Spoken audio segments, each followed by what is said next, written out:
Ipswich Buses, your local bus company serving your football team. Buses run every 10 minutes. Avoid the traffic. Don't get stuck in the delay. Ipswich Buses, proud to partner with Talking Town.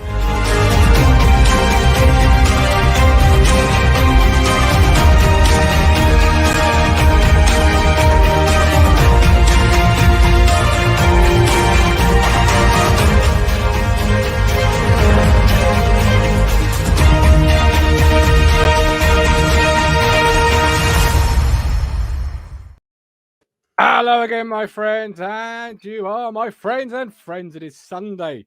It is 1:32. We are ever so slightly late, and I do apologise, but it is your flagship Talking Town show. The sun is shining. The Easter eggs need to be eaten. And I've actually had a wonderful morning at church. On the way back, I saw 2 deer. So nature literally walking in front of me. It was something special. So I'm not going to try and keep you too long today because I know you want to get back to those eggs. Back to that leg of lamb in the oven. I've got mine just gone in. Looking forward to having that a little bit later. But we have got to discuss yesterday a little bit further. We've got tomorrow night show at 8:30 with Tom, Alex, and myself looking at Wigan. And not much to look at other than who do you think was going to play, etc. But today we must take one last look at the game that was Rotherham. I'm going to ask the guys today one positive, not called Elkham Baggott from yesterday, and one negative from yesterday, or something they feel that needs to be addressed in the summer. I know Rich has been searching his dictionary. He's found 4 words for you today to bring you for next year. I'm going to call them Rich's 4 keys to success. He may want to call them something else. But before we go any further, I have to, because I know I got a lot of messages on my WhatsApp, my Facebook, my Twitter, etc. about the Prediction League. The link is incoming. Here is this week's Prediction League. Well, what's left of it anyway, because 2 games have played already. That is, of course, Ipswich versus Rotherham and Manchester United versus Norwich. The good news, friends, is I do not believe any man, woman or child would have had Norwich scoring 2 goals at Man United. So nobody would have got points. And if they tell me they would have had Norwich scoring 2 goals and they support Ipswich, I'm going to question their loyalties. Because Man United and Norwich should always end in one way. Not as close as it had. I read an article this morning at 442 called it a massive win for Man United. What a time we live in when a massive win over Norwich is 3-2. But the Prediction League link is now in the chat. If you're watching this on catch-up or on audio, I will do my best to make sure it's on our social media platforms. We've got Nick Miller, who's going to Sutton versus Newport in the away end, back to Ipswich on Tuesday. Kevin Gates, happy Easter, Colin, and the rest of the Talking Town family. Happy Easter to you, Mr. Gates. We've got the good doctor, Matt Stannard, Stephen Parry. I hope you're feeling much better. All in the chat. Get your positives from yesterday. Not called Elkham Baggott, because we will come to Elkham Baggott, I'm absolutely positively sure, because that is a debut we must talk about more and more and more. You cannot talk about how good the young guy was yesterday at the heart of defence. Luke Wolfenden, I've seen a clip on social media from Luke Penning, courtesy of Sky Sports, where he's stepping out of defence, galloping. Well, you can only do that when you've got someone like Elkham Baggott, albeit his debut, safe and assured at the back. I'm going to bring in Matt first, because we've got a big boxing match to talk about soon.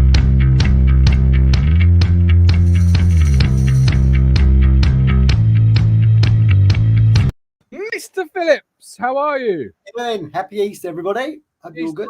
Black Book. I have got the diary. Thursday, we are a go. Tell the people what will be happening on Thursday, Mr. Phillips. Yeah. We're now less than a week away from the big fight at Wembley.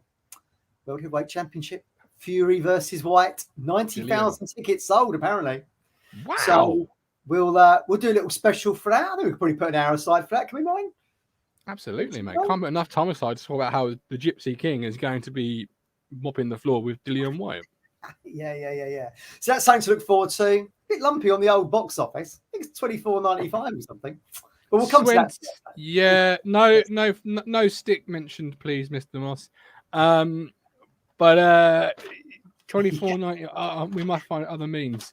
24. God, that's just really hit me. That $24.95. That's a lot of choice. That's a lot of coin, isn't it? Yeah, it is if you're a BT subscriber already, for example. But we'll come to that Thursday. Tune in on Thursday. We will. Tune in Thursday when we talk about that. It's not as is it a foregone conclusion, Matt? Just to peek the curtain back a little bit to what we're going to be talking about Thursday. No, I don't think so. I don't think you can ever say that in heavyweight boxing. But Fury's going to be pardon the pun, going to be a heavy favourite. Yeah. Yes, he is. Matt Stannard, negative was plan A followed by plan A. Well, the title of the show today, boys and girls, is, as you would have seen, a plan A with a dose of plan A. That came, Matt, from yesterday's post-game show, where the conversation, as we were sort of coming to the climax of the show, was sort of edging towards plan A with a dose of plan A with a dose more of plan A. Been chatting to Paul Cook. Not something I do on a regular, I have to be honest. Yeah, that's one of the frustrations I have. And I did watch back McKenna's interview with the club. And again, I don't know if I haven't seen the East Anglian today, so I don't know if the lads there, Stu and Andy, have discussed it. But I would love to know, rather than just sort of start, well, Kieran, give us your thoughts on that one. Because that then allows, I always said this with Cook and Lambert, just allows them to give you their side. I'd love to know, well, what was the thinking process on the substitutions? You know, but we were still trying to play out the back and we were a goal down and you got, you know, two strikers up top. It'd be nice just to find out.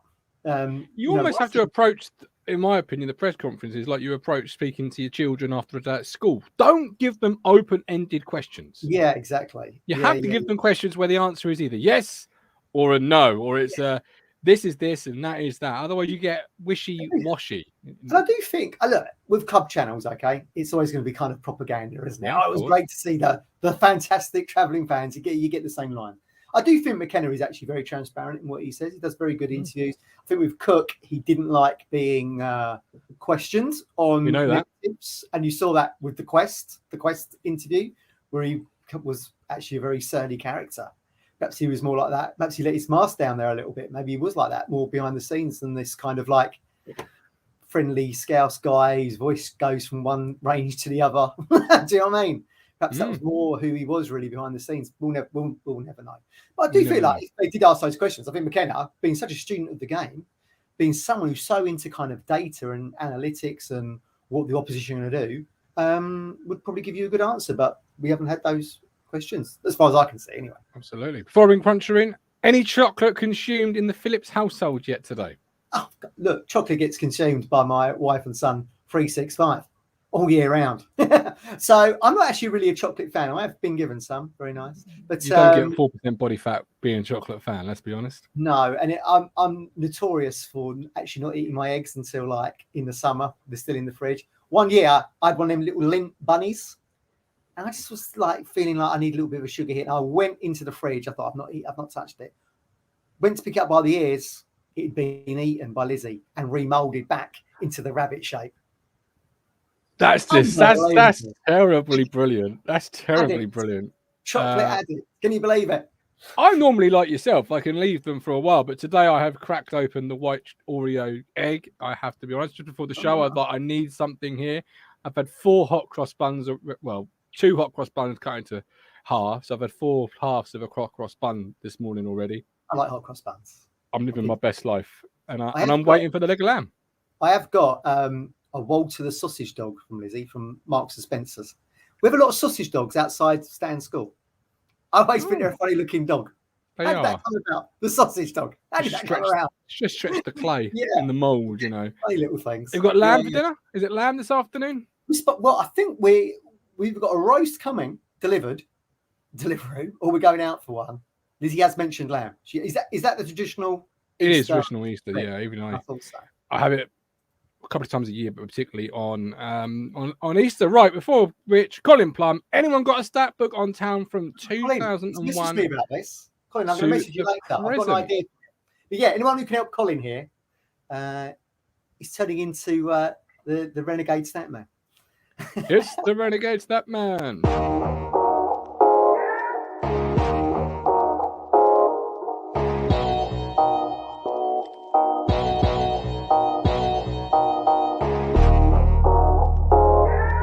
Bring in the hard truth. Hi, Rich. And 4 keys to success. Good morning, Mr. Moss. How are we? Oh, good afternoon and happy Easter to everybody. Still morning where I am, my friend, believe me. Or evening by this time of the day. I'm looking forward to doing a bit of moonlighting after the podcast. Matt. You are, yes. I've handed you the baton. I've stepped aside. Yeah. I was going to be doing Baz's podcast. Baz says Martin is a rumman. All right, Ramdo. as they say up north. Yeah. But yeah, I'm I've got just no popping problem on there with for a little bit, have a little chat with him, and He's a good guy, Baz. set the record I'll tell you straight. what I said to him. I said, I've got you one of my best guys. He'll definitely get you some nibbles. Well, I'm not Rich looking for nibbles. is- He did message me saying, I did say to Barry that Wigan would be in the top 2 when we done our prediction. And he came back with, don't forget I told you Will Keane was the League One Zinedine Zidane. He did. He did. He did. Which we did. laughed at. We did laugh. Yeah. Long. Jokes on us. Well, if you create enough good chances, anyone can score at this level. I think Will Keane proves that. And he stayed fit, to be fair. That's the big key. Yeah. Never stayed fit with us. Every jump, you shuddered at his knees coming back down. Hamstrings. Or the hamstrings, yeah. Mike Baker, anyone think we should be getting more for our money, Rich? The wages we pay out, players doesn't have any fight when we go down. We don't roll our sleeves up. We just go into hiding. Yeah. We will probably touch on that, but I just think yesterday it's all right. Like, you hear this time of the season that the managers come out, the players come out. Yeah, we want to play for the fans, They've stuck by us, great support. It's when they're on that pitch. First half yesterday, I thought we were okay, but as soon as they scored, and even before they scored, it was a little bit. Their minds were elsewhere, minds on their summer holidays, maybe. And I think it's all right saying we should get more for our money. We have to remember they're just human, like us two, us three. They're human beings, Martin. So yeah, we probably should have got more for our money, and we've touched on this before, haven't we, Matt? With the £9 million wage bill, I put a tweet out last night saying the season's been a disaster, and some people are saying it's not been a disaster. But you said it wasn't a disaster. I've had a few people replying. Okay, that's underwhelmed. interesting. A lot of people have said If you said to them people at the start of the season, the 19 new players and all the money, blah blah blah, we're going to finish 10th, they wouldn't have believed you. Well, yeah, James Reed himself says here, keep the faith. We have new owners who will invest in the team and the ground. As a song once said, things can only get better. I think it means only get better. D-Ring. Has it been a bad season then, Rich? You obviously tweeted it was. Tell us your thought. Elaborate more than a tweet can give you. There's certain parts that I've enjoyed, like went to Portsmouth, Colin was there, 4-0. Wickham away, 4-0. But they're little flashes that show that we can do it. But we're just, Cook said it when he was the manager, our consistency is our inconsistency, and we've been inconsistent all season. Correct. Still not won 3 games on the trot, and we probably won't. If we don't win Tuesday night, there's only obviously 2 games after that. So It has been a real, for all the good stuff going on, Martin, with like you're getting your screen, you're getting your new dugouts, new tannoy system, which is all fantastic, and it's all stuff that need doing, should have been done before. It's on the pitch that a lot of people don't really care about all what's going on off the pitch and all stuff like that. They want to see at 3:00 and 7:45 in a midweek, you get them 3 points, and we haven't done it often enough. And I don't want to be really negative, Martin, and say it's no, but let's not get it twisted. They would be sideshow pieces, Matt, if the playoffs were in 2.5 weeks' time, 3 weeks' time. Oh yeah, they know it's been a failure, exactly, and that's why you're seeing the very things that Rich is talking about. When you come to the fan forum, you've got these kind of things that people, they want the different PA, they want the I mean, who cares about dugouts? Quite frankly, big screen, I'm all in. Because from my position where I sit, I'll be able to see it nice. Might not be happening, so it might be the dugouts you're only getting. Exactly. And we don't think we're going to get, they've already said the new pitch, right, isn't going to happen this summer. I think that's because they need to do the tannoy system, and they need to, because they're going to knock that corner out, right, and they've got to get cherry pickers in to do, like, obviously, something with the PA. So, obviously, you have to do that before you put your pitch in. The season starts earlier, doesn't it? It's 30th of July. Yeah, it does. Because of the World Cup. Probably... Yeah, it's been, actually, I would say it's been an embarrassing season, because how many different pundits looked at us and said, Ipswich Town are going to walk this division. Champions, I think 442 magazine, who's pretty net on it normally, had us winning the title. We're going to finish probably 10th, maybe 11th. Words fail me. But we're going in the wrong direction. I didn't want to sit 9th all season long, but we're going in the wrong direction.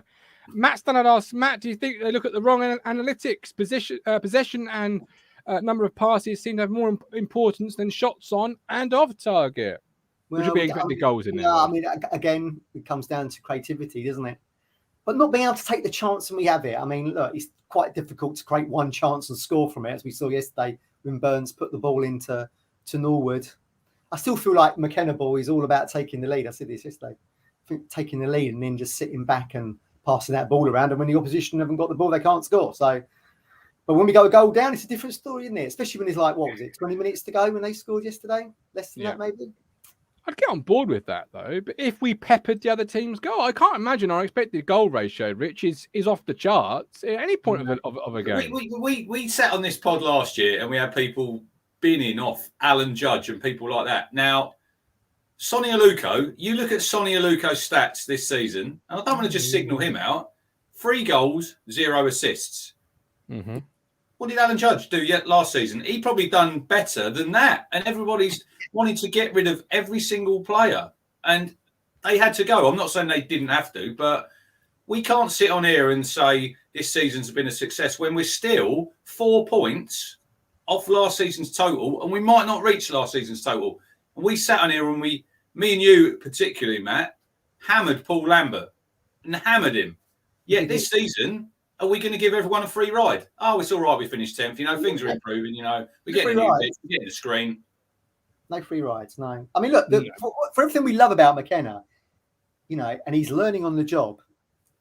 He's, you know, we've failed to beat Portsmouth at home, Cheltenham at home, Cambridge at home. We've lost yesterday. You know, for all the good things that he appears to be doing, he'll have to find the solution to that damn quick. Because we don't want to rinse and repeat, as you like to say, Ryan.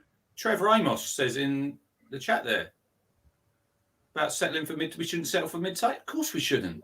No, and the owners certainly won't be either. You don't put forward a budget the size they have. It really is ridiculous. The money spent on this club is unbelievable to me, and we're 10th. Only Ipswich, though, could fuck up when it's no money. And everyone say, well, we've had the money, we'd be all right. Get the money. And then it's not about the budget you got, people will tell me all of a sudden. Well, over the last 15 years, we've had the smallest budget and the worst team. Now we've got the biggest budget and still got the worst team. Not, you know, there's obviously teams worse than the Town, but everyone seems to think that, you know, Kieran's got a magic wand in that. And like, I'll give him a pre-season. It still might not be the same. It might not change. Stephen Perry doesn't agree. We're so far behind. It's mainly doesn't agree. We're so far behind in most games. Small margins, a mistake, or a clinical strike of the result is the difference. Isn't it, Rich? That is the difference between. But that's football. That's football in general. Surely. Yes. Who makes the least mistakes? You know, probably wins the trophies. You know, and look, the chance Norwood missed yesterday. It happens. You know. Not to Matt Smith, it doesn't. No, well, no, but he got one sniff. He hadn't scored since February. He was going through a barren patch. But yeah, that is right. You know, he's got 25 goals, all competitions. I thought it was a really good finish. You know, we should defend it better. If you look at it again, Matt, there might be. I think there might be a push on Backinson, possibly in there. But you know what you're getting when you're playing Rotherham. High balls in the box from crosses, long throws, corners. So. You have to deal with it. Cutting out mistakes is so critical in it. And look at the Liverpool-Man City game yesterday, the keeper, Stefan. I mean, look, they take their decent... Oh, God, I saw that myself. They take their decent keeper out of the Kelly says there that we're just a couple of strikers away. But we need more than that. We need a left wing-back. We need another centre midfielder to play with Morsey if Evans isn't fit. And it's the people behind supplying. Now, Selena will probably come to him. Connor Chaplin's one I want to talk about, Martin, because I think Connor Chaplin, my boss, is a Coventry fan. I said to him this morning, where did Connor Chaplin play when he was at City? Striker. Where did he play at Barnsley? Striker. When he picks the ball up for Town, he's about 45 yards from goal. Yes. And you've seen, Martin, with most of the goals he scores, it's instinctive. It's round that box. It's one touch. Box in the box. Hit it. So next season... You need to be finding where you're going to play him, or does he leave the club in the summer, Matt? I think I have said he's an asset. We can't rule out Ashton's passion for player trading. I keep saying this. There was a huge article about him at Bristol City. This is what I love. This is what I do to try and push the club forward. There will be fan favourites, I think, sacrificed to bring in 2 new players or something. It's not bottomless pit in Arizona, is it? They want to return on their money. No. They're going to keep throwing money at it. They're going to say, what have you got in-house that you can sell in order to push the club forward? Yeah. It's a very important thing. Don't get me wrong. I think Conor Chaplin, he obviously dropped down this from... He's another one. He dropped down from the Championship, Matt. He probably didn't want to be here more than one season. No. Morsey, I would say. Yeah. I've seen a lot of... I just want to pause this conversation and come back to Conor Chaplin. I've just seen something on Twitter that's caught my eye, and I think we need to share it. We're all about being the truth and hard truth, not hiding from our stuff on this show. And I just want to sort of bring the attention to this little exchange I've just literally come across between the Mogul and Henry Winter. I didn't know you were so close friends, Matt. Media friend. Known Henry for many years.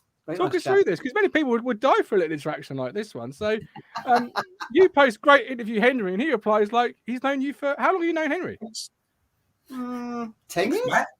Hope you're well. Thanks, Matt. Hope you're well. 10 years. Yeah, Matt, look at that. Yeah. Friend. Media friend. You do a lot of FA Cup stuff with Henry. Very nice chap. Friend. Friend. Love you well, Matt. Friend. But thanks, Conor Chaplin. So I just That's what we bring. This is what we bring to Talking Town. He knows everyone. Matt knows everybody. What? I wanted to highlight it really, just to prove. While you're on that, Matt, talk about the sad news in. I think it was broke on Friday, wasn't it? We spoke about. Yeah, Nigel Pearson, TalkSport. Very sad. Yeah, so people will know that he was a commentator on TalkSport and done the Sky Darts. Sadly, passed away suddenly. Speedway. He was a really good friend of my old boss at the FA, Scott, and he put out a lovely message about losing his friend. Yeah, tragic. 52 again, same age as Shane Warne. 52. Yeah, shocking. Yeah. Really sad. Yeah, big miss. Thoughts, condolences to his friends and family. You just have to look, Matt, when you see all them darts players and the love that they were tweeting out, and you think that he was so respected. Yeah. Because you had obviously Sid Waddell was the voice of darts, but then you'd say Nigel Pearson, but he was big into his Speedway. Massive West Brom fan, wasn't he? Yeah. Someone that you remember, Chris, who's come on occasion here, done little cameos on us. He knew him as well. Yeah, very sad. Really, really sad. Yeah. Absolutely. Ben Moore, Chaplin's a strike all day long. Should be played up front with Bond. Many people have got Conor Chaplin as a player they would move on. He's under contract. He's part of the community trust. He's been the player they've put up for most of the community work. I don't think he's going to go anywhere, really. Is he, Matt? He's here for the foreseeable, all barring a big transfer. I like it. Well, we've had him on the show. We liked him. I think he's a good player. He gives assists, he gives goals, as Rich rightly said. We chatted about this on the phone earlier, didn't we, Rich? Get him around the box. That goal he scored against Gillingham, fantastic. The little, I think was it he put when Bond surprised the Wednesday keeper? Yeah, and he put the ball into the box. Yeah, that was his first goal for Town. Yeah. Quick-witted. But there will be Championship clubs looking at him, without a doubt. There will be. If MK Dons go up, they might be looking at him. Wigan could be looking at him. Who knows? We've got players there on Championship wages.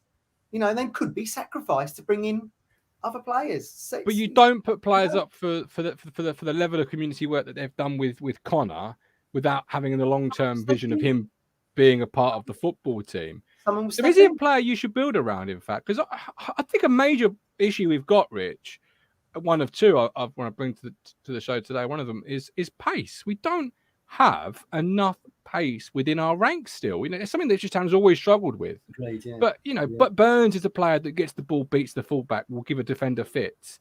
Carl Edwards, when he was fit, could do it potentially. But outside of those two players, we're a plodding team. Yeah, you see how we played in the first half there, then balls in behind the fullback to Wes. But I don't disagree with that. If we had someone on the look, we all see the stats, didn't we, yesterday with, what was it, Matt? Was it 60-something% on the right-hand side? Yeah.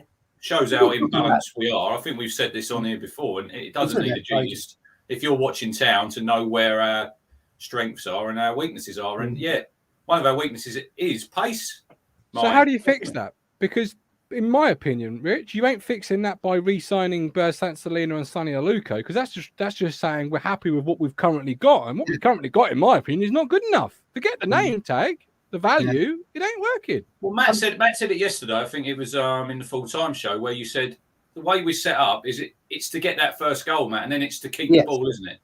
Yeah. You know, a lot of it. And look, well, you've got the three there. You've got Chaplin, you've got Selena, and you've got Aluko. Now, everyone could easily make a case for keeping all three of them. But on the flip side, you could also make a case of you could get rid of possibly two out of the three. You know, if I was getting rid of two out of the three, I'm a massive Selena fan. Don't get me wrong. I'd keep Chaplin over them too. I would. Well, as a striker, I'd be playing two up front next year. I was talking to Matt on the phone earlier when I was on the way home, and we are playing one up front. You looked at that yesterday. Norwood was isolated. A lot of it, he gets yellow cards because he gets frustrated, I think, sometimes, James Norwood, because he's not got the support. You see yesterday, sometimes when that ball goes up to him, we're too far apart. You know, if he can win that ball, no one's up there supporting him. So for me personally, next season, I would go with keep the three at the back. I'd go 3-4-1-2. That's how I'll play, or 3-5-2, something like that. But I think this is one of my words of keys for success next season. Adaptability, Martin. We're not adaptable. You look at that game yesterday, I think us three could have said who the subs are going to be and when they're going to come on. Because it happens every week. Off comes Aluko, off comes Norwood, on goes Bon, on goes Chaplin, or if Chaplin's playing, off he goes, on goes Selena, something like that. And we're way too easy to play against. You shut down Wes Burns, you shut down Ipswich, and we don't play. And that's it. Yeah. But you only do that, Matt, because you've got nothing coming from your left-hand side, which is Bersant Selena's position. So let's come on to Selena now. Well, it seems mental to say that, doesn't it? We've got no attacking threat on the left-hand side. You've got the highest paid player in League One on the left-hand side. Maybe Barry Bannon aside.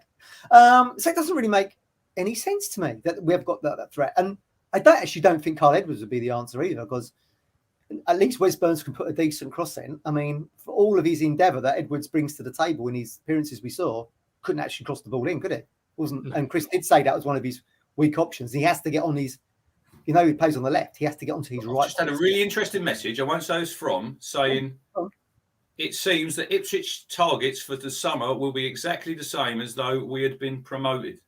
Wow. There you go. Interesting. Well, maybe there is a bottomless pit in Arizona. I was wrong. Well, maybe there's another interesting summer unfolding here. It's not going to be 19 players, is it? But if that's to be believed, then watch this space. It's going to be interesting, isn't it? I mean, quantity over quality. Let's hope a left-sided player is on that list. You know, quality over quantity is going to be this year's theme. You would absolutely bet. And that's exciting to hear as a football fan. You know, we're going to be targeting the best of the best. But we have to be shrewd still with that.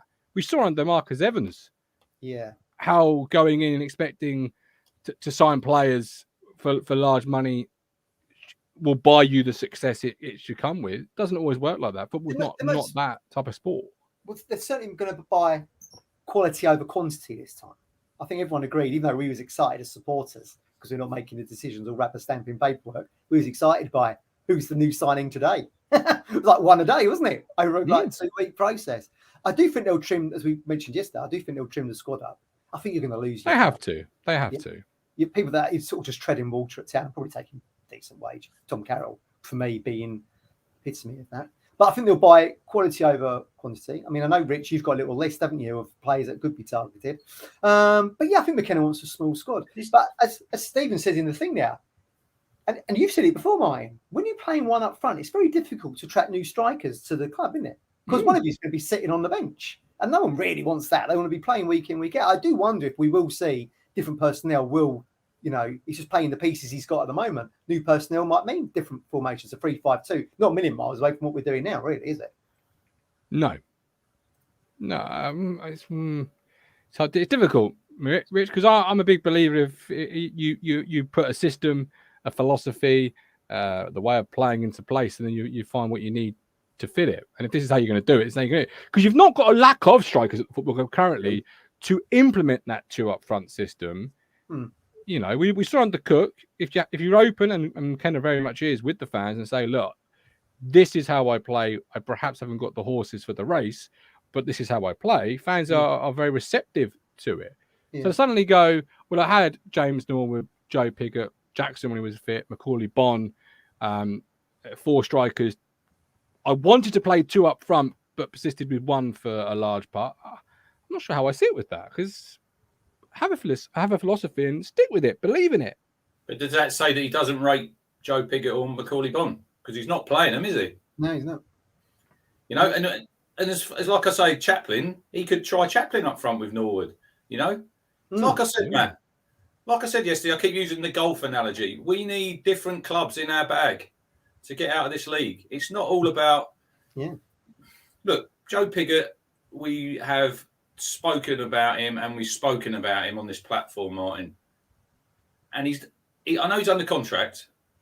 I can't see him being at the football club. I honestly can't. You thought he'd done all right when he came on yesterday. I thought he did. I thought he was poor. I don't think he looks fit. You know, I know that's a big statement. I think he lumbers. He does look lumbering, yeah. I don't. From when we signed him, I was really excited. I said he'd get 24 goals, man. You're only 22, Phil. He's got 2 goals. 2 goals, and one of them wasn't his goal, because it's an own goal at Burton. That didn't come off him, so they were a little bit kind giving him that goal. So, and the other one was a penalty against AFC Wimbledon. Yeah, that is it. And are we all going to pin our hopes on Joe Pigott for next season? Suddenly turning, he's going to come good.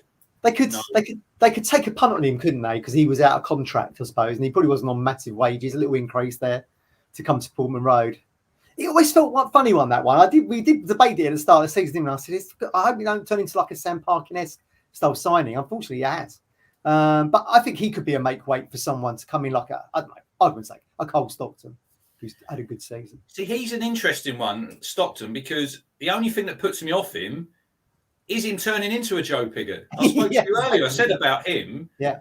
You look at his career path, and he's never had a season like this. But I do see the goals that he scores, and he scores all sorts of goals. Whereas Pigott, his goals were mainly in the penalty area. If you look back at his 20-plus goals he got for AFC Wimbledon, Matt, where Stockton's scoring volleys, he's scoring goals from the halfway line.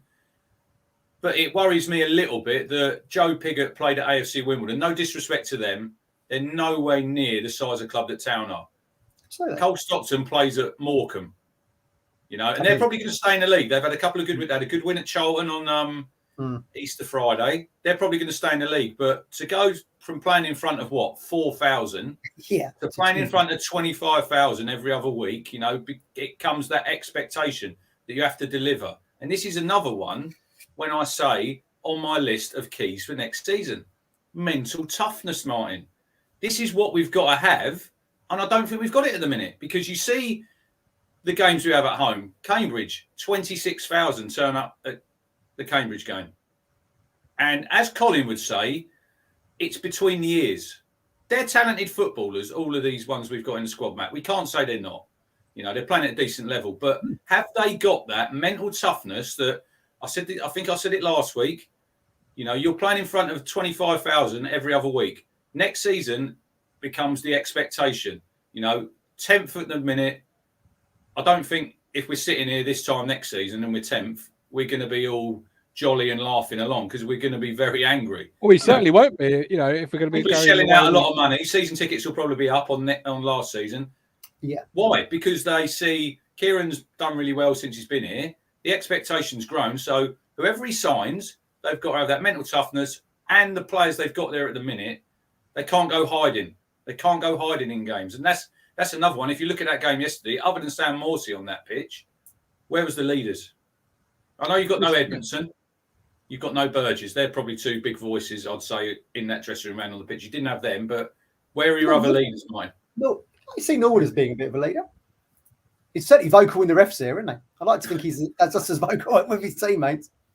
I'd put physical alongside mental toughness. You know, look at Rotherham. No disrespect, they play some really good stuff at times, but they equally know how to mix it with the shithouses of this division. We don't, and regardless of what our business is in the summer, you have to have the players that can go to a Morecambe, roll the sleeve up, and love to have a good old scrap and fight. Number for the 3, right to play. Number 3 on the Crunchers' keys to success: streetwise / game management.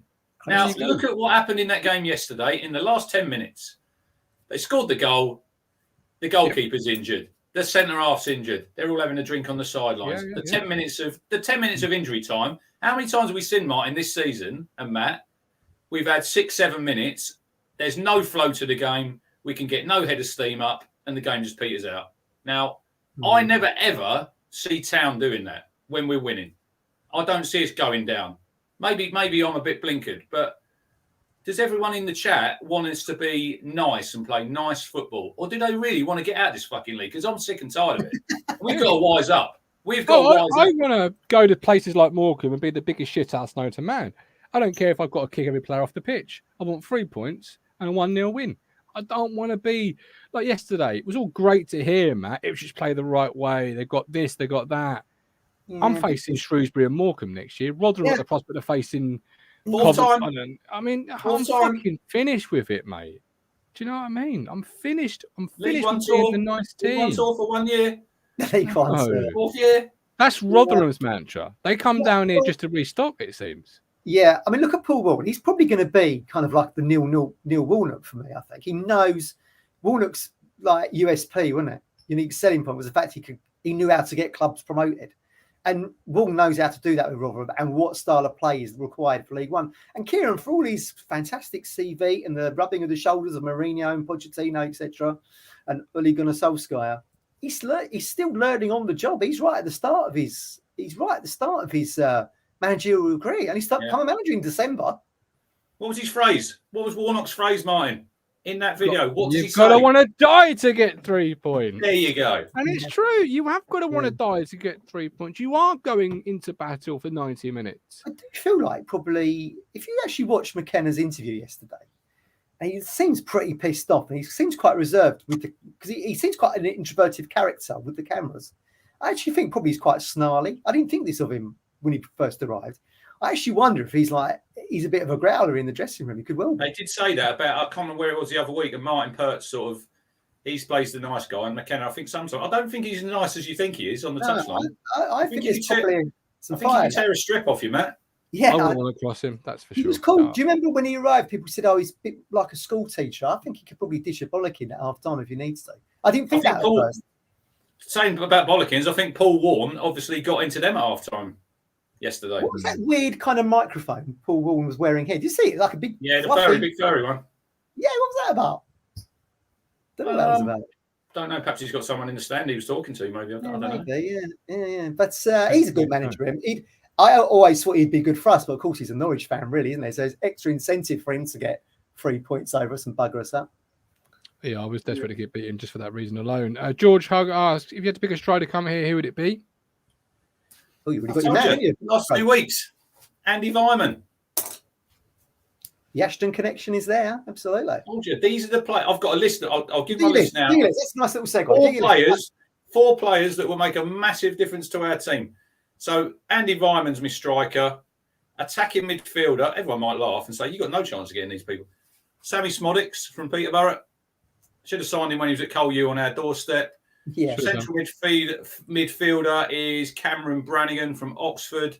They're not going to go up. It's like Colin said to me this morning. I've got another striker for you as well, Matt, going back to that. Cameron Brannigan. Left wing back, Connor Grant. Going back to another striker, when we were on about Oxford, is another one I'd sign all day long, Matt Taylor. Scores goals in this league. Like Colin said, why would he want to play in a three-sided ground that's not been finished when he can come and play in front of 25,000 every week? But are you now not aiming high enough? That'd be my question to you. I've aimed high with these, but I think you do need some people who are used to getting results in this league, Martin. I know we want players who can play at a high level. I agree, yeah. I get that, but you're going to have, go back to the golf analogy, different clubs in your bag. Matt Taylor, I think he probably guarantees you 15 to 20 goals. He's always scoring goals for Oxford. Guarantee to score 5 if he arrives then. Boom. Well, there you go. You've ruined that already. Poor guy. There's some good names there. There is some great names. But following that message you got through the show live, I'm now questioning whether that list Martin's shocked. I am. Well, I'm now questioning whether that list is extravagant enough, or if you should, be aiming higher. I mean, we as fans, we love it, and this is the greatest part of a footballing fan's life, other than watching their team have success. It's the dreaming of who's to come in, who's going to make you better. It's it'd be that first signing, wouldn't it, Matt? Who's it going to be the first signing? And you think last season, the first signing we made came with the least fanfare. When Wes turned up, we thought, good player. We see the goal he scored at Portman Road on that last day of the season when he chased his own through ball, absolutely roasted McGuinness, whacked it in the net. Yeah. But I don't think we thought he was going to be, arguably, our player of the year. You know? So who will be that first signing? But he's almost a very important thing to look at because he wasn't supposed to be the first signing. The first signing was supposed to be Sonny Bradley, and he opted to stay at Luton. Yeah. So you know that is exactly what I was alluding to earlier part of the show. You know, Wes Burns, as you say, no fanfare, knows this division, is a player on the way up, can get you out of it.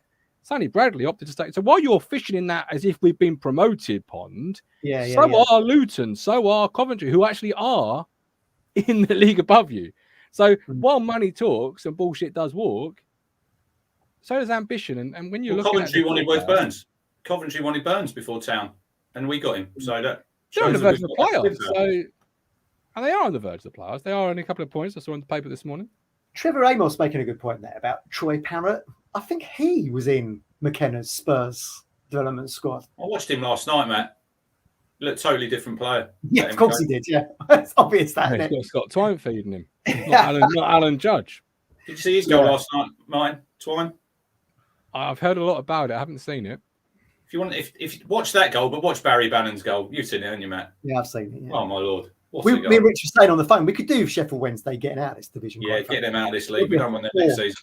That could be a thorn in our side next time. Nah, keep them here. Don't like that's a good list. I think that's a good list. And Smodic, again, is someone that Ashton would know. I think he probably brought him to Bristol City, didn't he? Yeah. If you sign Vyman, does that mean Selena and Aluko or Selena or Aluko are not being retained? Because I don't know much about Vyman other than the essentials, but pace isn't something I would attach to the name Vyman. He knows where the goal is. He's got 19 goals and he's got, I think, 9 or 10 assists in the Championship this season. I know he's 31. And it might not be your long-term signing, but he's got the quality. He's got the quality. Yeah, experience to replace Aluko if he was not to get a new deal. You do need those floating around the squad. James Selena, you don't know about Selena, Martin, because he's probably going to have other options as well, like you said, Matt. Bundesliga. He might say that he wants to come here, but it all depends who else is out there, and he might get him. Like you say, he could go to the Bundesliga. There'd be people looking at him, 100%. Yeah, just us. Maybe in this country, just us, but I would certainly say on the continent, it'll be a name. He plays for Kosovo. It'll be a name that is well known. He's already played in France and Holland. Anyway, breaking news on the cricket front: Rob Key has been named as the new director of cricket. Unbelievable. Martin, get the pod ready. Right, Mr. Parry, you've sat on the sidelines. You've heard the guys. What are you making of it all? Talk to us. At the end of the day, it was disappointing. I do disagree in a way. Crunch, you're saying it's a disaster. I always say disasters for like bottom three. You know what I mean? It's a disappointing season, and it's something we weren't expecting. But with hindsight, I look at it and I think to myself, well, did we overinflate what 19 players was going to be from the beginning? You know, the whole change from the beginning, and now with hindsight, we're going, oh Christ, maybe it wasn't as good as what we thought it was. You know, so I think maybe we just overemphasized it a little bit, and I think we're coming to terms with it, and we're coming to that it was such a massive change, and it's hard to judge now. We look at it and we see we've had two managers, we've had two different systems, things haven't gone right, things have gone right, and that's all a building process, and we're there now. And I'm thinking like, well, we can only go in one direction, you know. And I think he's looking at people and he's looking at players, and we've got the recruitment team in. We're going to get targeted recruitment, and I think we're going to get the right players in. And I think what you were saying earlier, Crutcher, about, you know, looking at the right players, I think that's what we're going to get. And I think we're going to get better players. I looked at that game yesterday. I think that, again, was small margins. Yes, they dominated the second half. We were better in the first half. And it was like, it was an hard one to take, because had we scored that goal, you know, and then Burns had that hit when Wolfie had that run, you know, those two could have quite easily gone in on another day, like we have done before, you know. And then it's a totally different game, you know. But it ends up we didn't, and we didn't. They were nervous, Stephen. They were nervous. If you watched that game, that first half, Rotherham, they were edgy, and I totally agree with you. If James Norwood scores there and we go 1-0 up, the pressure would have grown on them because the fans would probably get on their backs. But this is the problem at the minute. When we do have these chances, we make these little errors, don't we, Martin? I think, you know, you don't score that goal. Wolfie probably that's football. the wrong pass. That is football, though. And this is where I was saying earlier about it's small margins, and you know, it's like these things can change, and the game can change because of it. And I know you disagree, but or you said, you know, that's football, and it is, you know. But when you look at it and you think to yourself, well, we're going into the new season, you know, everybody's been talking about different people and things like that. You know, I've heard people like say, well, Josh Madger at Bordeaux, you know, his contract's coming up for renewal, or he might be up for sale. You know, there's various other people being mentioned as well, and I'm thinking like, well, is McKenna actually wanting it? I know Callie said that we've worked on this formation before McGreal, but we only ever actually saw it when McGreal came in. You know, fans don't actually always have conversations with players, about what they're working on. You know, we only know what's happening until we see it, you know. And it's like what we're getting with McKenna now is it might have been something they worked on, but we're only seeing it now, and that was brought in by McGreal. And I'm thinking to myself, well, when we go into next season, we're going to get some new players in, and I think there'll be a lot of difference, a lot of changes, a lot of nuance, and I think we will improve. We don't have to improve by much, which was my point. All we need is a clinical striker, you know, and we will get better. Those small margins will become, you know, instead of it being like a draw or a defeat, it'll be like a draw or a win. You know, they'll change like that, and I think that's what we need. Football doesn't. It's not as simple as that. It's not as simple as just we buy a striker, we win the league. No, I'm not saying that. Why not? God damn it! Works for the bloody teams. Why isn't it? Year. Why is it not for us? That's the point I'm trying to make. It's not what I'm trying to say. I'm trying to say it's with the targeted recruitment. Yeah, at the moment we all know Bon ain't working, Piggott ain't working, Norwood ain't working. You know, everybody can turn around and say Norwood's a lovely guy. He's not working. He hasn't worked for 4 years. We can all see. Hang on, just rewind there. I don't think anyone say James Norwood's a lovely guy. Somewhere in Suffolk right now, Lee Anderson's ears have just what I mean? He doesn't know why, but he knows we're talking about James Norwood. He is in his own way, you know what I mean? And what I'm saying is like, same with Aluko. Yeah, you're right. He's a silky player, but his numbers aren't there. He is. He's got a lovely touch. I'm telling you. But his numbers aren't there. And at the end of the day, you've got to win games with numbers. You know, that's why I think Selena might still stay. I think with a pre-season, you know, he's if nothing else, he's got more than what Aluko has. Did you say Aluko was silky? You know, Play it.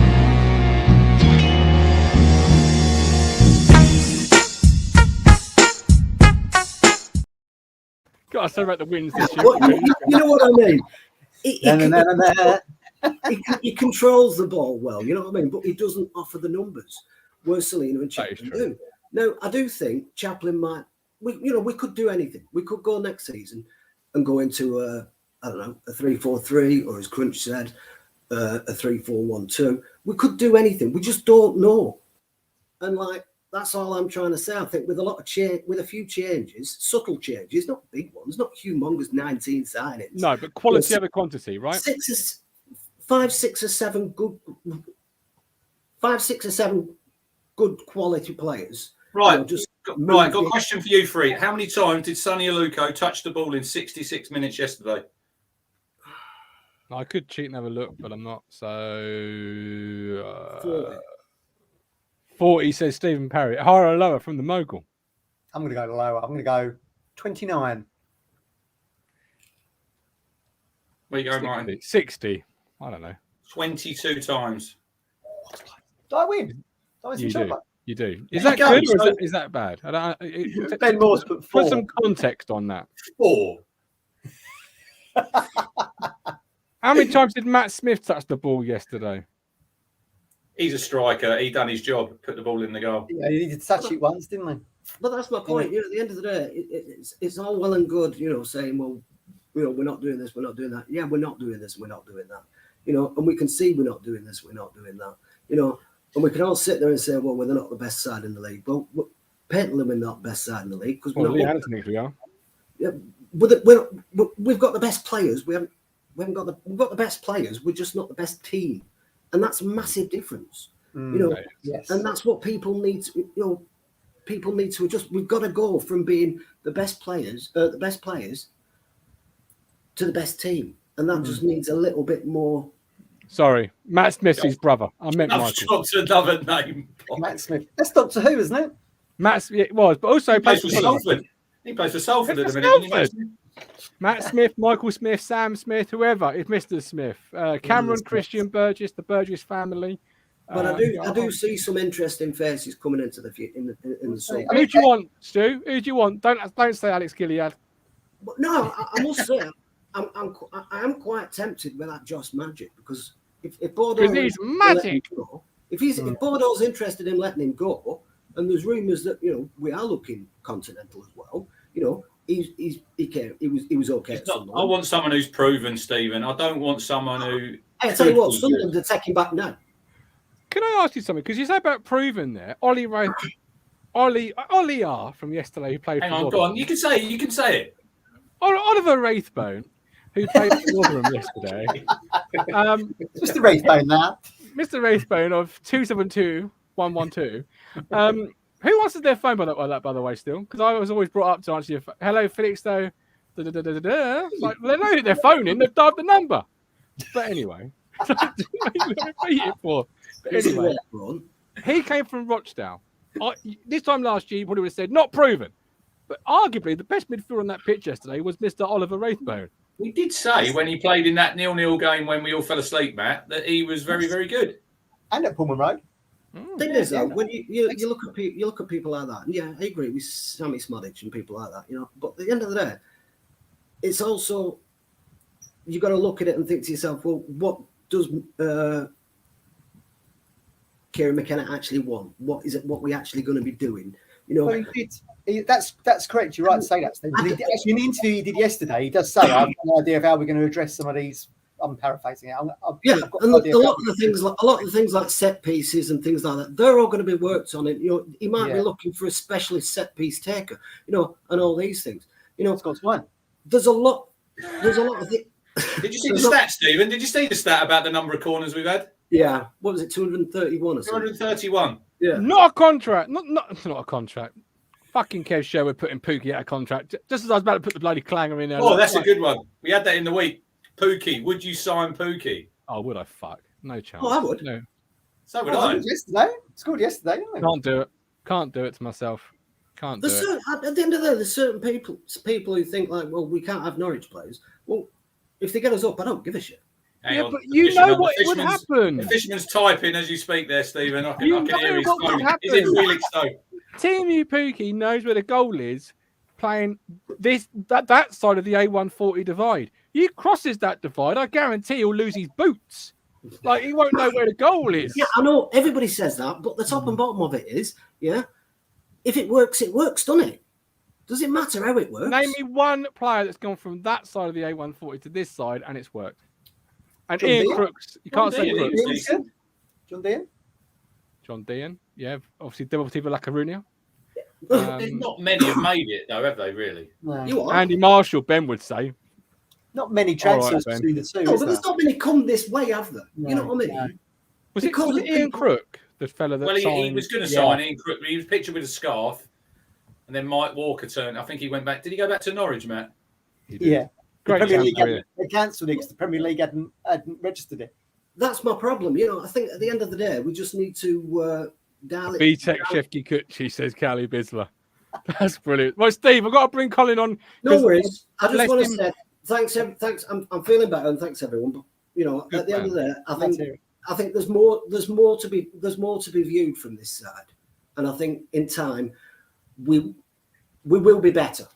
I've just got something to ask Stephen. Don't worry about paying $24.99 for the boxing. Leave it there. Thank you very much. Mike the Fisherman would rather Hang on. take a jump. Hang on. Coming from the fisherman who had Pookie in his fantasy team. Do you remember that? Yes, I do. Yeah. You made him take him out. I did. No Norwich player. He can't go about poor old Liam Gibbs, who's just trying to further his career at a young age, and then put Pookie in his fantasy team to win a fiver. Like, come on, sort yourself out. Right.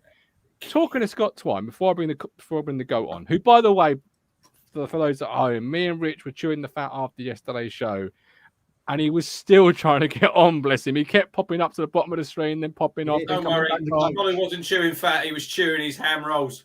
Good man. When did he finish them? He had 3.5 to go, didn't he? Yeah, easy. All gone. I felt so sorry for him. I did yesterday. He phoned me after the show and I actually picked up the phone and answered it. That's the level. That's I know. Amazing. I know. It was an accident because it didn't show as Colin Blum. But anyway, I still answered the phone.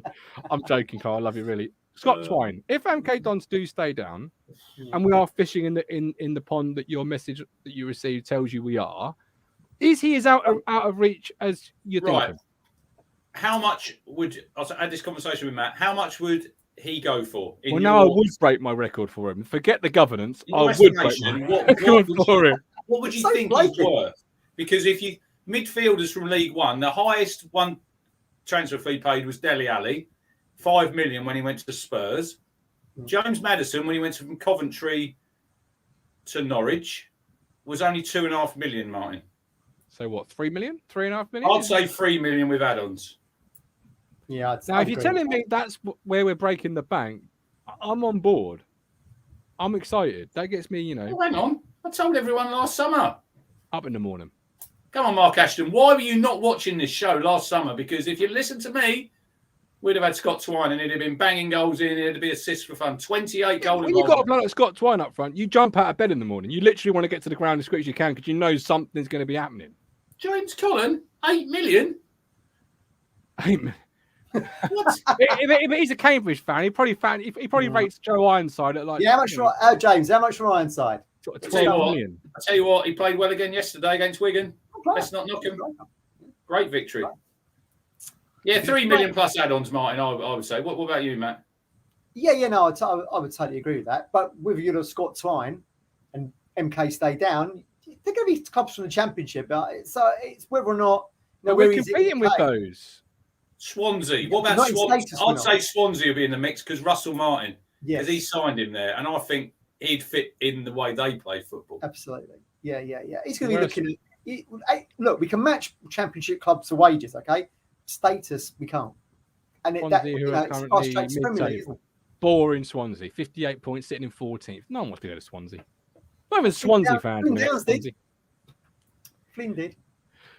Well, did he? Because according to Kieran, if we listen to Kieran Dyer, that Flynn wanted to stay and they got himself in the meeting and it just didn't work. So, his head was turned after the Palace interest, was never the same again. Bit of a disparity, though, isn't it? Swansea and Palace. The ball doesn't stop with Scott Twine, does it? CS might be on the list. Yeah, that's true. Colin, talk to us. How are you feeling? How are you? Hi, Rich. Matt. How are we? All right? Yeah, good, thanks. Good. Yeah. Been a great show. There's been a lot of good points, especially from the man in that lovely shirt there.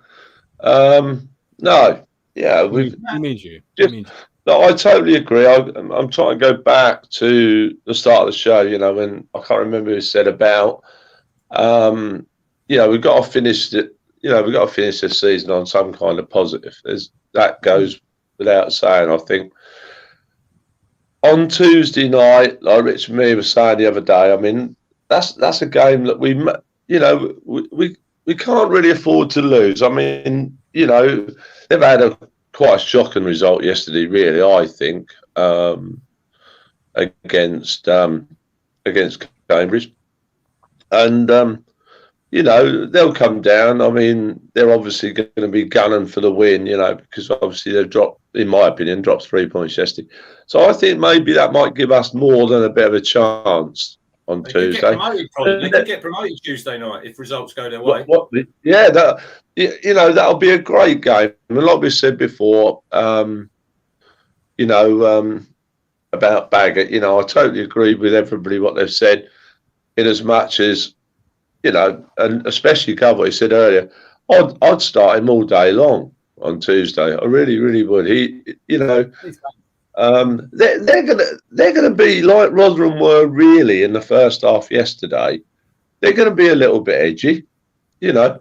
They are. You know, we're all human. They're going to be a bit edgy, and that could play into Baggett's hands as well. Yeah. That message there. Can you put that message up from Rob Walker? Let the music play. Look at this.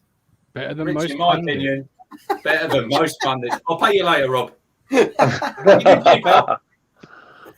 No, I've got a quick question for you, Colin. Right? What's that, mate? Someone on Twitter, they wanted to comment on the show, but they can't. So can I ask you this? Why Rich, can't they? I don't know. Ask the question about James Norwood ignoring fans when he scores and he doesn't acknowledge the fans at the end of the game. Sorry, what was the question again, Rich? Sorry, I didn't get that. About James Norwood when he scores or at the end of the game when he never acknowledges the fans. Oh dear. Let me look up in the skies and think of my man on the back of my shirt. Oh my God. He would never, ever, ever would have done that. Never in a month of Sundays. Always acknowledge a crowd. Always acknowledge the people who in them days was paying his wages. Have a look back, James. Do you know what I mean?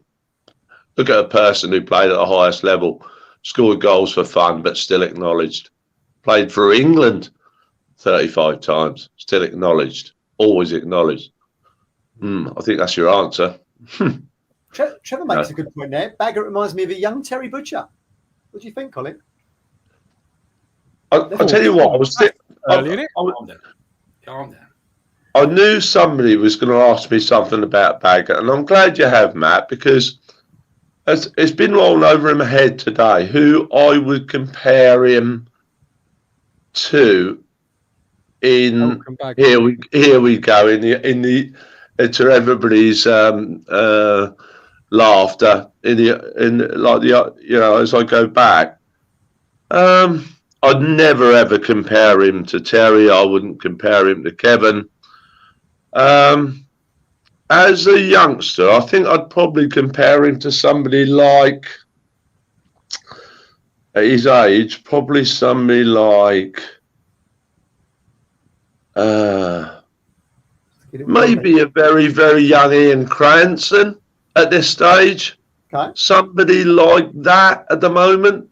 But I think potentially he has really got a big future. Great.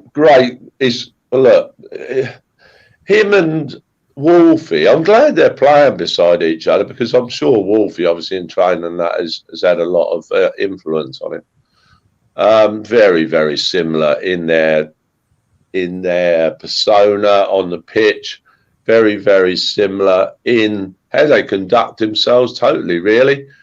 And I think that can... I do despair at Wolfie sometimes. I mean, I love the bloke. I always talk to him through the window, and he's no different when he's behind the steering wheel and when he is at centre half. You know, he scares me. He's so...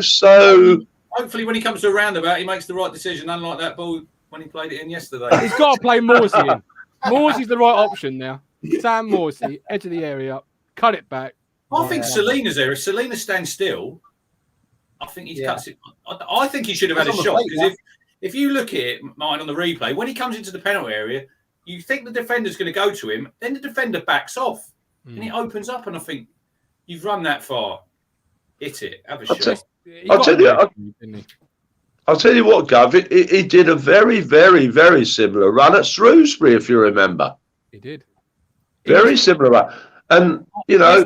Yesterday, Sky Sports called him a Rolls Royce of a defender. Yeah. Well, I think, to be honest with you, Gav, Matt and Rich, I think we've been using this kind of... this analogy of him very many times over the last few weeks or months, and like I say, you know, you speak to him, you watch him play football. He's always the same. He's so laid back. He's nearly horizontal, you know, and I love him to death. I'd hate to see him. And if Wolfie watches these programs, it's coming from the goat, your old mate through the window, right? Please, please, please, please, please don't leave my football club right now. I've got a question for you. What's up, my old friend? Would you dye your hair like Wolfenden? I've done it. No, I mean properly. Hey? Would I? No. Yeah, he's young, and he God, God bless him. He's young, and they do what they like with it. I said to Colin this morning, we were on about Baggett, Martin. I would send him out on loan next season. So you would see? No, we were discussing yesterday that you could. We were saying you could sell one of Edmondson or Burgess to allow. I think at his age now, Martin. He's 19, Matt. So it benefited Wolfie when he went to Swindon. Corey, what's his name? Go. Corey, what's his name? Enderbar. Yeah, Enderbar. Governors on that is. That's a governor. He's benefiting by playing week in, week out of Salford, and he's having a really good season. So this is where I think on the conveyor belt of we are well stacked with centre backs. They're not all going to play. Yeah, it's very true. Yeah, but possibly, Martin, you could be right there. They could sell one of them, maybe. You could sell a Burgess. Could you move a Burgess on? He's not a ball plan defender, though, is he? Whereas Edmondson and your Wolfenden teams always draw level defenders like that. They think of the possibilities they can do, particularly someone like Russell Martin. You mentioned him earlier in the show. The whole system up and down the country now is playing out from the back, and Burgess, for all he's good, isn't that type of defender. Right. But defenders like Wolfenden and Edmondson don't grow on trees. They simply don't. That's why there's such a high demand for ball playing defenders. Look at Adam Webster. If you sold Edmondson on, and then Corey's like your backup centre half. Yeah. Because there has to be the conveyor belt for these young. It does. Look, they did when Kieran Dyer was on with Statman. Is there the pathway to the first team? Now, at the minute, you've got Edmondson will be probably playing in your back three with JD and Wolfie. Burgess at the minute's your reserve centre back, and then you've got probably Corey and Dyer, and then Baggett's going to be behind him. So you don't want to block their pathway. No, I'll tell you what, Rich. Just a point. Just thinking about it,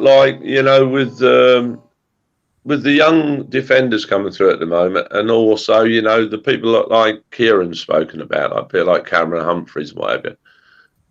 It seems it doesn't seem like it seems like too much of a coincidence. And when you think about Terry was up there, when Terry was up there with Kieran, up doing the 23s, you had Terry. I would probably imagine I'd be shell shocked to think he was doing anything else bar maybe coaching the defenders. Kieran, obviously one of arguably the best midfielders has come out of our club in the last 25 years, right? And you've got those young midfield players, people like Liam Gibbs, if you like, Cameron Humphreys, you've got Corey Enderbar, and you've got, Wolfie and what have you had come through. It just seems, too much of a coincidence to me that those players have now come through with the coaching that they've had from Terry and Kieran. And that seems, and I'm really, really quite surprised that Terry ain't still with the club, really, if I'm quite honest. Really has surprised me, that has, over the last few months. He left the club. But yeah, it's interesting to think, that so many good youngsters, especially defenders, have, come through our youth team over the last few months or last couple of years. His comment, Gov. Ideal back three at some point: Wolfenden, Baggett, and Corey. Well, I wouldn't sleep fantastic on JD's position being set in stone. I don't think anything's set in stone. A good season, isn't it?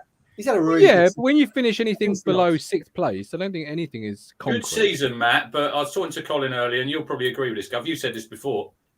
Goes over the halfway line, has a nosebleed 2 times in that first half yesterday. He had a ball in behind that fullback for Wes, and he's hit it out for a goal kick. Yeah. Exactly what I said. I'm nitpicking here because I think the Nationals had a really, really good season. But to be successful, you have to nitpick because nothing can be left in concrete when you finish 9th, 10th, 8th, wherever else in the top 6. Nothing can be. There's got to be a post-mortem on it. Absolutely. And I look at it, and whether I suspect his place will be there for next year, but I wouldn't sleep on it. I wouldn't. People have forgotten about him, Derby, haven't they? He's been online, but he's done 27 games at Salford. Got him. He's been in their team of the League 2 team of the week 3 times, averaging about 7 out of 10. He could slot in now. Maybe that is a pathway for Baggett to go and get a season somewhere at Salford, maybe. And a great finish for his first league goal. Fantastic goal that was. Just a quick little question to you, Gov. What Rich was saying earlier on about, and he had, obviously he's only just got that about what he was saying, what could be, very, what we were saying, and obviously Rich wouldn't reveal that, and that's only quite right. But that really got my juices flowing listening to that. Anybody like us, and let's say that because it's true. Anybody like us and the people who watch this show absolutely love this football club. We don't follow them. We don't support them. We love them. We love the football club. And when we hear things like, the postman, well, I'm a postman, he ain't, but we all know what he means. When the postman kind of delivers, or when the postman speaks, even, we kind of hold on, let me finish. We listen, and that's really, I tell you, mate, that's made my day. That has. I'll tell you what. Look, Rich went like this a little while ago. 1, 2, 3, 4. See, fourth season.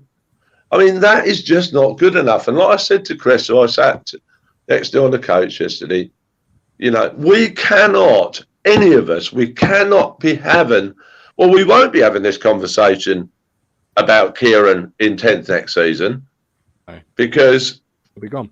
I love Kieran because at the end of the day, if we're 10th this time next season, Kieran won't still be here. And I do not want that to happen because he is just such a fantastic breath of fresh air for this club. A great young coach, and I wish him all the very, very, very best in the world. Now, I know, well, I don't know, because I ain't got a crystal ball, but I would presume at this stage, next season, we will be in the top 2. And I really firmly believe that, and especially after the postman's delivered again today. Perfect. We will carry this conversation on tomorrow with Tom and Alex. I've not actually got a cat. Oh, by the way, Gav, can I please just say one last thing? I'm sorry. Okay. If anybody can help me out with that book, a book or anything to do with from 02 to now to the present, I'd love it. Any kind of help that I can get. Obviously, I know my stuff, but there's certain things that you forget about or blah, blah, blah. But I desperately need a little bit of help for those years because they're not years that really stick in your head. I'm a bit worried about Colin. Repetitive strain injury with your wrist and not through doing certain things. It's called writing. Perfect. Colin, we love you. Look after yourself. Hey, Colin. Help Colin out. Let us know. We're back tomorrow to look at Wigan. What a show. And everything else. Absolutely fantastic. Brilliant. Show. I'm off for my 10th in the league. Imagine what it's going to be like when we go up as champions next season. Fever pitch.